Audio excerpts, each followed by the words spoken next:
Ça veut dire que quand on parle de migration, on parle des questions de développement des populations. Et comme le disait tout à l'heure Madame Dior, quand on pense à migrer,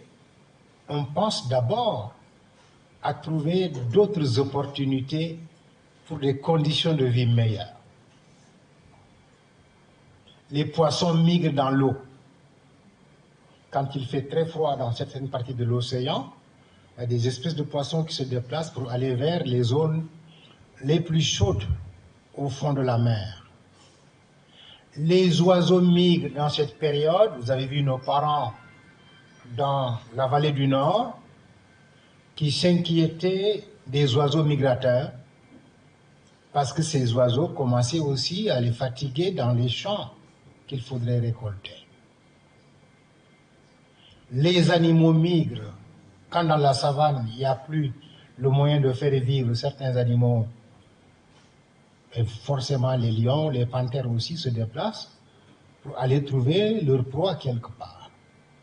L'être humain aussi est par excellence, comme disait Cheikh Anta Diop, l'être humain est par excellence un être migrateur.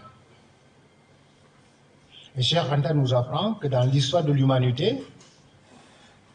c'est une toute petite partie de notre histoire qui a correspondu avec ce que l'on peut appeler le sédentarisme. L'homme n'est pas sédentaire. Si Dieu nous a donné 2 pieds, ce n'est pas pour demeurer assis quelque part, c'est pour marcher. Et quand l'homme n'a pas pu aller jusqu'à certaines distances par ses pieds, de par la technologie et la technicité, l'homme a inventé des instruments qui lui permettent d'aider là où ses pieds ne peuvent pas aller. Ça peut commencer par la monture à cheval, la monture à chameau, la monture à dos d'âne, et plus tard l'invention de vélos, etc. Ça donc, je le rappelle, c'est pour dire qu'en fait, la migration fait partie de notre condition humaine. Nit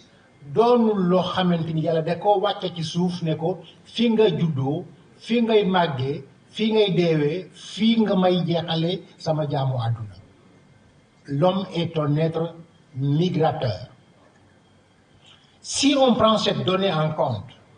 qu'est-ce qui maintenant pousse essentiellement les gens à respecter cette condition humaine? Je rappelle que nos ancêtres ou arrière-ancêtres ont migré depuis l'Égypte pharaonique. On traversait le Nil, on traversait le Sahel, on traversait le fleuve Sénégal et se sont éparpillés dans la zone de ce que l'on appelle aujourd'hui l'Afrique occidentale. Donc ce qui amène les gens à migrer, c'est chercher de meilleures opportunités et de meilleures conditions de vie. 2, rencontrer d'autres peuples parce que l'homme n'existe que parce que l'autre existe. Aucune existence, aucune vie n'est possible au singulier. Kenn mënta dundam moom dong. Xëy na looloo tax yàlla sàkk góor sàkk jigéen. Ne leen war ngeen mën a ànd ci seen dund. Sàkk la nuit et le jour. Sàkk sax la mort et la vie. Aucune vie ne se fait au singulier. La vie n'existe qu'au pluriel. Donc ñetteel boobu moo tax bokk na ci liy yóbbu nit mu jóge ci fi mu juddoo dem ci yeneen yu beret ndax wuti fa xame amee ak xam-xam ak mënin gudd bu weesu li mu nekkoon. C'est ça qui a fait que Mission Ndongo Ndiaye sans doute a migré aussi dans différents pays du monde pour aller apprendre le basket, le sport, apprendre autre chose, avoir des diplômes, se faire des relations, se nouer des contacts et revenir servir son pays. Voilà donc les différentes raisons qui expliquent pourquoi nous sommes tous des êtres migrateurs et que la migration est une condition humaine qui fait partie de nous. Maintenant, dans ce qui concerne le contexte actuel du Sénégal, la question c'est bien clair. Quel lien avec la situation politique de notre sociale de nos pays? Naturellement, quand dans le monde, quand dans un pays, il y a des inégalités,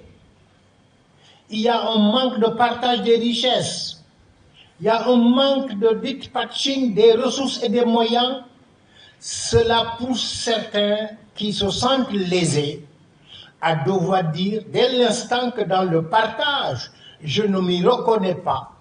je veux trouver d'autres opportunités ailleurs où il existe aussi des possibilités de partage et de ressources de moyens. Donc cela fait partie de ce qui fait que, en vérité, toute action humaine s'inscrit dans un contexte. Rien ne se fait ex nihilo. Tout est lié au contexte et surtout à un contexte politique. Donc, Dior, c'est ça qui fait qu'aujourd'hui, les populations sénégalaises migrent parce que nous avons une population de jeunes à 65%. 65% qui ne se sentent pas tellement satisfaites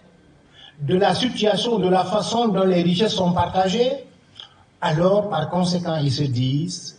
dès l'instant qu'il est possible d'envisager feneen, na jéemi feneen.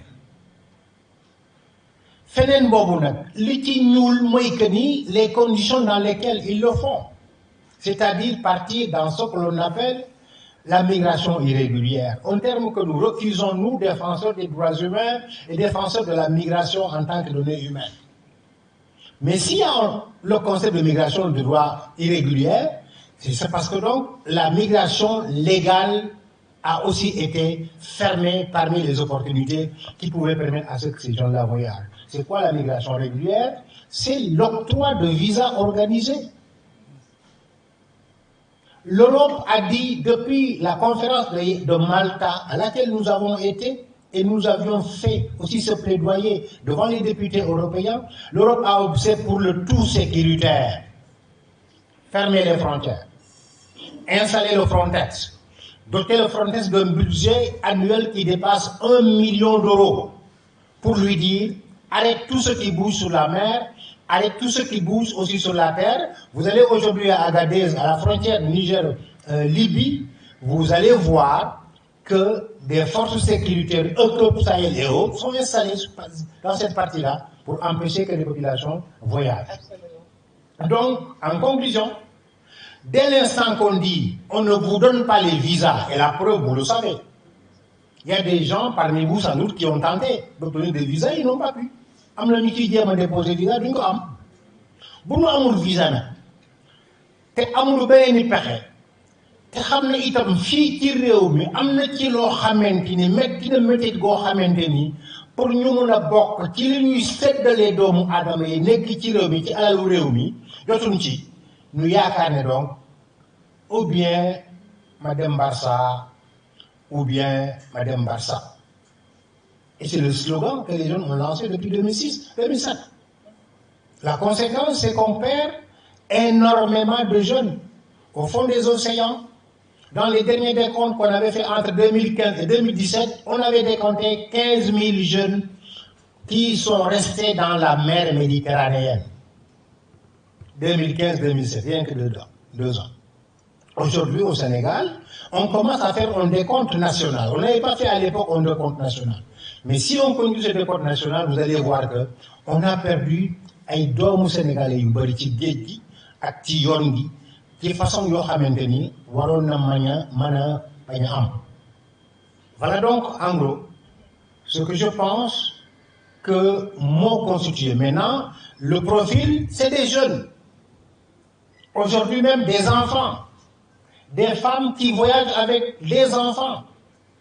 Souvent, c'est des jeunes mineurs de 17 ans, 15 ans. Ici, souvent, nous avons 25 ans, 23 ans, 24 ans. Am na ñuy dugg ci gaal yi ak seeni doom. Am na ñuy dugg ci gaal yi ak ëmb.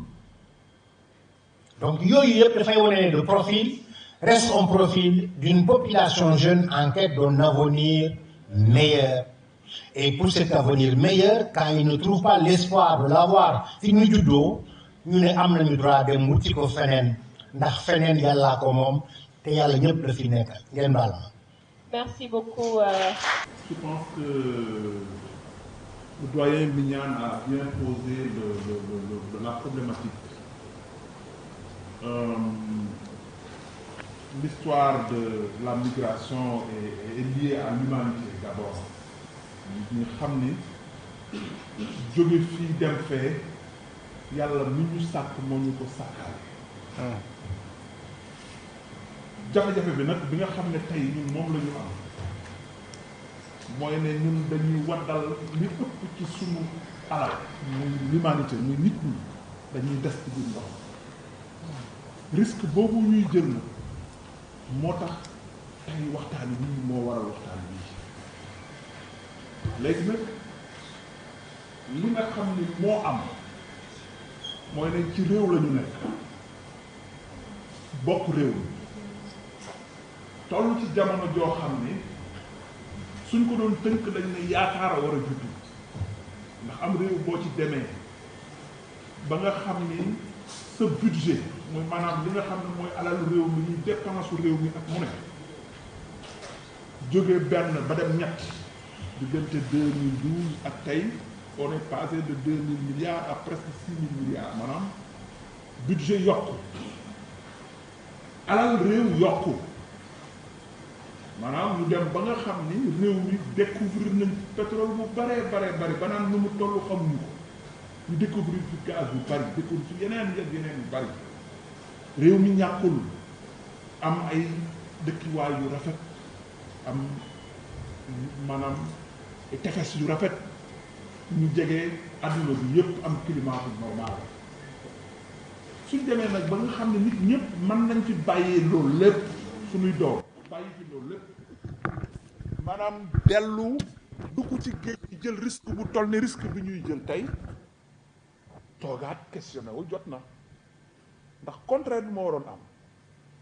tey suñu doom yi juddoo bitim réew muy diaspora bi ñoo waroon fàq di ñëw ci contexte bi ñu toll donc dañuy dellu siwaat ci li nga xam ni doyen mi ñaan tënk na ko sànq mooy ne ñu ngi dellu siwaat ci yaakaar ju tas yaakaar ju tas nag li koy waral mooy nga nekk ci am réew li nga xam ne moom ngeen bokk nga gis ne dafa am ñu ko téye bàyyi la réew mi c'est vrai téeméer boo jël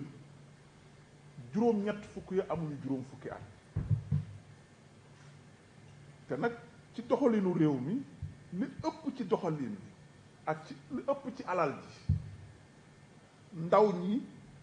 yoruñu ci 15% maanaam soo ne woon alal ji alali réew mi téeméer la fukk yeeg juróom ndaw yi amuñu ko ndaw ñi ma ne ndaw ñi man sax 50 laa commencé 50 ans autrement dit qu'il y a un problème de partage boobu nag moo indi ñàkk yaakaar ñàkk yaakaar nag fu mu am ci la ñuy développer un sentiment de wuti ko feneen loolu moo waral tey ci benn ci fànn yi nit ñi di jóge fii di yaakaar ne yaakaar ji feneen la dama am bërki démb rek bu may waxtaan ci lii bi ñu commencé di développer idée bi dama am ay waxtaan yu ma amoon biir Touba fële foo xam ne immigration clandestine daf leen touché bu baax a baax ma laaj ay nit ni leen ay jeunes ñu toog leen parce que dama def d'abord un travail de terrain laaj nit ñi lan lañ xalaat ci lii lu leen yaakaar ne moo ko waral dajale ay jeunes leen dama bëgg ngeen wax ma vraiment lan la benn jeune ni ma man ci Sénégal len dong da laa xam ne garanti naa ko fi bu sama dàll daggee xam naa ne dinaa fi mën a jënd beneen dàll loolu dong laa teg réew bi leneen lu ci des yaakaaruma bi mu ko waxee reetaan la ma def parce que au départ c'est pour man lu reetaan lu la mu ne ma man dàll dong laa yaakaar ay dàll yu dagg rek may wut yeneen loolu daal xam naa ne moom réew mi bu ma ko fi nekkee dinaa ko mën a am mais mënuma am yaakaaruma fi dund ba am kër yaakaaruma fi dund ba jënd oto yaakaaruma ne bu ma dundee fii dinaa fi tekki dara au départ mu xawoon ma touché ma reetaan tuuti mais bi ma dellu si waat dama ne kii li mu wax profond na ma dellu si waat laaj beneen mag ni ma doom de dinaa la wax benn affaire ni ma àdduna lu muy jafe-jafe yépp tey boo xoolee ne ca àll ba muy ca Foylool de wala ci beneen dëkk bu gën a kawe am na benn ndaw bu fa nekk boo xam ne ma nga dafa décider toog fa dama laaj ko lu tax mu toog fa ma ne ko yow loo ci yaakaar mu ni ma ndaw loolu dañ koo jox responsabilité fa mu nekk ndaw loolu boo ko jëlee ni ko yow kër gii nga ne am nga fi responsabilité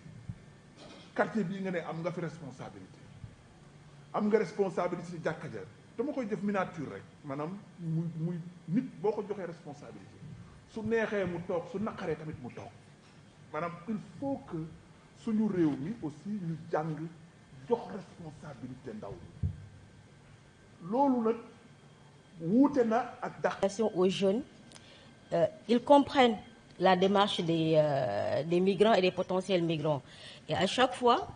ils essaient de se mettre à la place. D'autres ne prendront pas la pirogue, mais ils comprennent les sentiments qui ont animé ceux-là qui ont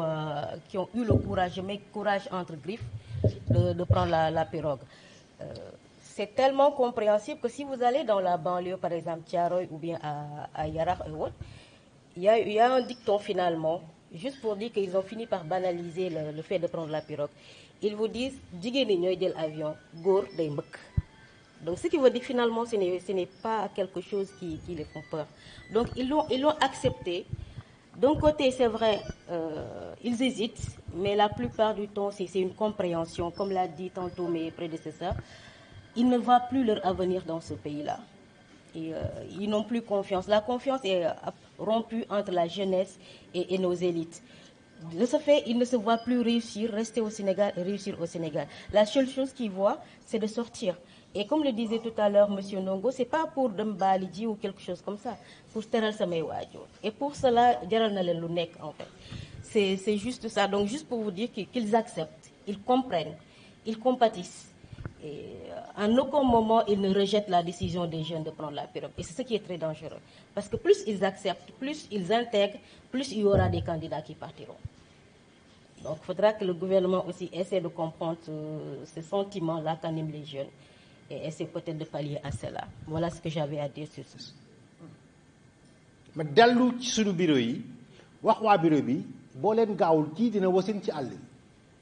ñu dem jëli ko ci benn auto ambulance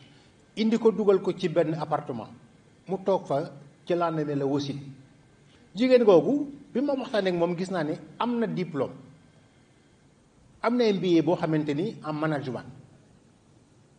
donc loolu dafay wone ni collaboration bi mënta ñàkk gis ngeen fan yële wala weer yële xale yi doon màbb ci diggante frontière bi nekk Espagne ak Maroc jéem a traversé mur bi dal seen kaw rey ci yu bëri parce que convention boobu dafa permettre Espagne ak Maroc Union européenne financé ko dafa leen permettre bu ñu buggee gis ay ñuy traversé